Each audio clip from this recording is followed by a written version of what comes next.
अस्सलाम वालेकुम नाजरीन, अवामी तनाज़ुर के नए व्लॉग के साथ मैं हूं खालिद भट्टी। आज हम बात करेंगे कल मुस्लिम लीग नून के मीनार पाकिस्तान में होने वाले पावर शो के बारे में, मियां नवाज शरीफ की तकरीर और कल का जो पावर शो था मुस्लिम लीग नून का, उसकी पंजाब की और पाकिस्तान की सियासत के ऊपर पड़ने वाले मुमकिन असरात के हवाले से हम बात करेंगे।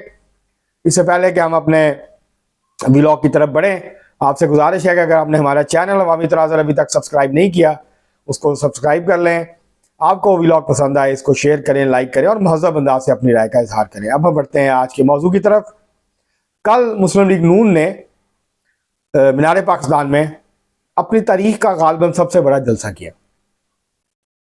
मियां नवाज शरीफ 4 साल बाद जो खुद साख्ता जलावतनी थी उसको ख़त्म करके पाकिस्तान वापस पहुँचे। उनका त्यारा पहले लाहौर लैंड किया, उसके बाद फिर वो इस्लामाबाद में लैंड किया, फिर Lahore international Allama Iqbal international airport पे पहुंचा। वहाँ से हेलीकॉप्टर के ज़रिए वो शाही किले में जो हेलीपैड था वहाँ उतरे और फिर वहाँ से जो है वो जलसा गाह में पहुँचे। और बहुत से स्टेज पे जज्बाती मनाजर थे।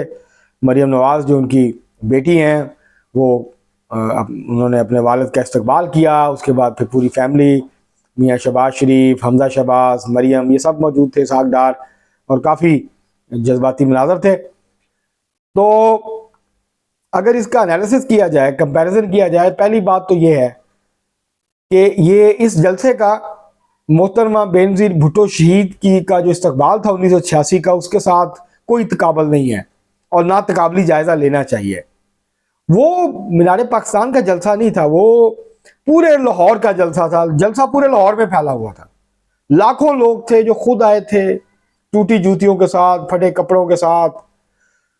वो आए थे, मोहतरमा अपनी आंखों में ख्वाब सजाए, उन्होंने मोहतरमा का इस्तकबाल किया और उसका जैसा इस्तकबाल फिर दोबारा जब मोहतरमा वापस आई हैं 2007 में, वो भी बहुत बड़ा इस्तकबाल था, लेकिन उतना बड़ा नहीं था जितना जो है वो 1986 में था। तो ये इसका आप अगर किसी जलसे के साथ तकाबली ना, इसका शहीद भुट्टो के जो जलसे थे उनसे तकाबली जायज़ा हो सकता है। भुट्टो साहब की जो करिस्मेटिक पर्सनैलिटी थी और जो लीडरशिप थी, जो लोगों का साथ उनका कनेक्शन था, जो एक बड़ा मजबूत रिश्ता था, वो उसकी मिसाल नहीं मिलती। उस तरह का रिश्ता फिर किसी और का अब जो है वर्कर्स का अपने लीडरशिप के साथ उस तरह डेवलप नहीं हो सका। मोहतरमा ने किसी हद तक उसको बरकरार रखा, लेकिन वो खातून थी तो उस तरह से घुल मिल नहीं जा सकती थी वर्कर्स के साथ और लोगों के साथ जिस तरह भुट्टो जो है वो घुल मिल जाते थे। तो ये जो है जलसा कल का, इसका तकाबली जायज़ा जो 2011 का माइलस्टोन जलसा था तहरीक इंसाफ का, उससे इसका तकाबली जायज़ा लिया जा सकता है। अगर उससे तकाबली जायज़ा लिया जाए तो मुस्लिम लीग नून का कल का जलसा उससे कहीं ज़्यादा बड़ा जलसा था। 1-1.5 लाख लोग बासानी आप कह सकते हैं कि मौजूद थे जलसा गाह में। एक वक्त में 70-80 हज़ार लोग आ जाएं तो ये मुकम्मल जैम पैक हो जाता है। और उसके बाद फिर लोग बाहर थे, मीलों तक लोग ही लोग थे। और असल में आपने देखना हो कि लोग आए किस तरह हैं। तो जलसे के बाद जब अतराफ का जायज़ा लिया तो मीलों तक लोग पैदल जा रहे थे। और लाहौर से कहा जाता है कि नहीं निकले, लाहौर से बहुत ज़्यादा लोग निकले जो कि अपनी ट्रांसपोर्ट पे, मोटरसाइकिलों पे, रिक्शों पे, चिंची पे, पैदल जो है वो पहुंचे। फैमिलियां थी जो कि आई और मैं बेशुमार लोगों से और फैमिली से मिला जो कि जलसा गांव से वापस जा रही थी। तो ये जो जलसा था ये बहुत बड़ा जलसा था, मुस्लिम लीग नून की तवक्कुआत से बड़ा जलसा था। मेरी अपनी तवक्कुआत से ज़्यादा मैं अपने व्लॉग्स में पिछले इजहार कर चुका था इस बात का, उससे भी बड़ा जलसा था। मेरी अपनी तवक्कुआत से बड़ा जलसा था ये। और इस जलसे ने बहुत सारे जो हमारे तजिया निगार हैं, नाम नहाद सियासी माहिरीन हैं, जो खुद को समझते हैं कि उनसे ज़्यादा सियासत का उनको किसी को पता ही नहीं है। और आप देखें, मेरे लिए तो बड़े काबिल एहतराम है जनाब नुसरत जावेद साहब। अब वो बहुत सीजनड रिपोर्टर हैं, साफ़ी हैं, तजिया निगार हैं। उन्होंने कुछ दिन पहले फरमा दिया अपने शो पे, ओ जी अब तो नवाज शरीफ गोल मंडी से भी खड़ा हो जाए तो नहीं जीत सकता।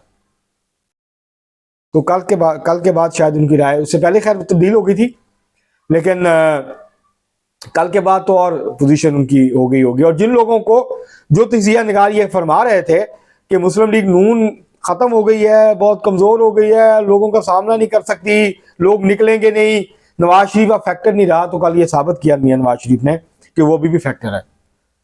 और ये एक वो मेन क्राउड पुलर है। मसला अगर मियां नवाज शरीफ को देख रहे 100 लोग आए थे, तो ये जलसे से अगर मरियम नवाज खिताब कर रही होती तो 50 से 60 लोग आते, और अगर सिर्फ शहबाज शरीफ खिताब कर रहे होते, मरियम ना होती, तो ये 20 से 25 लोग आते। अगर मियां नवाज शरीफ को सुनने आप फर्ज करें 1 लाख लोग आए हैं, तो मरियम नवाज को सुनने 50,000 60,000 लोग आते, और शहबाज शरीफ को सुनने शायद 20,000 या 25,000 लोग मैक्सिमम आते। ये एक फर्क है। तो मुस्लिम लीग नून में एक बड़ा फैक्टर है आज भी पाकिस्तान की सियासत में भी, और मुस्लिम लीग नून में मियां नवाज शरीफ, तो वो उन्होंने कल साबित कर दिया। उनकी तकरीर बहुत अच्छी थी, बहुत मुतवाज़न तकरीर थी। उन्होंने अपने मुखालफीन पे हमले नहीं किए, ना ज़ाती ना सियासी। उन्होंने किसी का नाम ही नहीं लिया, मुखालिफ का नाम लिए बगैर उन्होंने कुछ बातें की। 3 बातें उनकी तकरीर में बहुत अहम थी, जिसका जिक्र करना बड़ा ज़रूरी है, बड़ी खुश आइंद है। एक, उन्होंने कहा मैं इंतकाम नहीं लूँगा, मैं इंतकाम लेने की बजाय मैं खिदमत करूँगा लोगों की। मैं लोगों के जो मौशी मसाइल हैं, गुर्बत, महंगाई, बेरोज़गारी, इसको एड्रेस करूँगा, और पाकिस्तान को की मीशत को दोबारा ताकतवर बनाने के ऊपर अपनी तवज्जो मरकूज़ करूँगा। मैं इधर रिवेंज की तरफ नहीं जाऊँगा। दूसरा, उन्होंने जो मुस्लिम लीग नून के वर्कर्स थे उनके साथ, उनसे एक बड़ी इमोशनल अपील की, और वो ये थी कि मैंने सियासत की वजह से अपनी बीवी को, मोहतरमा कुलसूम नवाज साहबा को, और अपनी वालदा को खो दिया, और मैं उनकी जो मैयत थी वो भी कब्र में नहीं उतार सका। और उन्होंने कहा कि मैंने बहुत सारे तकलीफ़ें और दुख झेले हैं। उन्होंने अपने सामने मरियम नवाज शरीफ की गिरफ्तारी का भी हवाला दिया। तो उन्होंने अपने ज़ाती दुख बयान किए, जो कि पर्सनल अपील थी, एक तरह की इमोशनल, मुस्लिम लीग नून के कारकुनों को। दूसरी बात उन्होंने ये की कि मैं बहुत सारी बातें नहीं कर रहा, लेकिन ये जो खेल खेला जाता है हर चंद साल के बाद, ये बंद होना चाहिए। दबे अल्फाज में उन्होंने ये बात भी की कि ये बंद करें, आप मुदाखलत ना करें सियासत में, सियासतदानों को करने दें। दूसरी उन्होंने जो बड़ी अहम बात की अपनी तकरीर में, वो ये था कि आप हमसायों के साथ लड़ नहीं सकते, आपको हमसायों के साथ अच्छे ताल्लुकात कायम करने हैं। तो ये एक खुशाइन बात है। इस बात का इम्कान है कि अगर वो वज़ीर आज़म बनते हैं, जब मुस्लिम लीग नून हुकूमत बनाती है वफाक में, तो वो इंडिया के साथ और बाकी जो रीजनल ममालिक हैं इस खिते के, उनके साथ, ईरान और बाकी, उनके साथ ताल्लुकात को बेहतर बनाएंगे, उनके साथ तजारत को आगे बढ़ाएंगे, और उनके साथ जो रीजनल तावन है, मौशी तावन है, सियासी तावन है, उसको बढ़ाएंगे, और जो रीजनल कनेक्टिविटी है जो खिते को जोड़ती है, उसके ऊपर वो ज़्यादा बेहतर तरीके से काम करेंगे। उन्होंने ये भी कहा कि कश्मीर का मसला बड़ा अहम है हमारे लिए, लेकिन कश्मीर को मसले को बावकात तरीके से आगे बढ़ाना पड़ेगा, उसके ऊपर बातचीत करनी पड़ेगी। तो वो उस वक्त तक नहीं हो सकता जब तक पाकिस्तान माशी तौर पर मजबूत ना हो, अपने पाँव पे ना खड़ा हो। तीसरी बात उन्होंने की कि उन्होंने हवाला दिया कि मेरी जो हुकूमत थी उस वक्त हम रोटी 4 रुपए की थी, चीनी जो है वो 50 रुपए की थी, घी भी सस्ता था, सब चीज़ें सस्ती थी, डॉलर 104 का था। उन्होंने तकाबली जायज़ा लिया कि 22 में सूरत हाल क्या हुई, और उन्होंने ये कहा कि इसका ज़िम्मेदार शहबाज शरीफ नहीं है, बल्कि उन्होंने नाम नहीं लिया इमरान खान का, लेकिन तनकीद की PTI की गवर्नमेंट पे कि जिन्होंने इस मुल्क में बहुत ज़्यादा महंगाई की, डॉलर डिवैल्यू किया, ये वो उन्होंने सारा जो मलबा था वो इमरान खान की जो गवर्नमेंट थी उसके ऊपर डाला। ये जो मैसेज कल दिया है मियां नवाज शरीफ ने, उसमें उन्होंने ये कहा, और गालबन पिछली दफ़ा जो गलती उनसे हुई थी जब जनरल मुशर्रफ का उन्होंने ट्रायल करने की कोशिश की, जिसके बाद तनाव आया इस्टेब्लिशमेंट के साथ उनके ताल्लुकात में, तो लगता यह है कि शायद इस दफ़ा वो ये दोहराने से गुरेज करेंगे। और ये हो भी नहीं सकता, ना आप साजिशों के ज़रिए, ना साजिश के ज़रिए से आप कमज़ोर कर सकते हैं ताकतवर हल्कों की जो ग्रिप है मुल्क के ऊपर, ना आप तकरीरों से कर सकते हैं, ना आप गालियां निकाल के कर सकते हैं। उसके लिए आपको बहुत सारे ठोस इकदाम करने की ज़रूरत है। उसके लिए आपको इस सिस्टम में बड़े पैमाने पर इस्लाहात करने की ज़रूरत है। अगर आप वो नहीं करते, आप जितनी मर्जी तकरीरें कर लें, आप जितनी मर्जी गालियां दे लें, आप जितनी मर्जी साजिश कर लें, कुछ नहीं होगा। ये हालात जो हैं उनकी गिरफ्त और मजबूत होती जाएगी।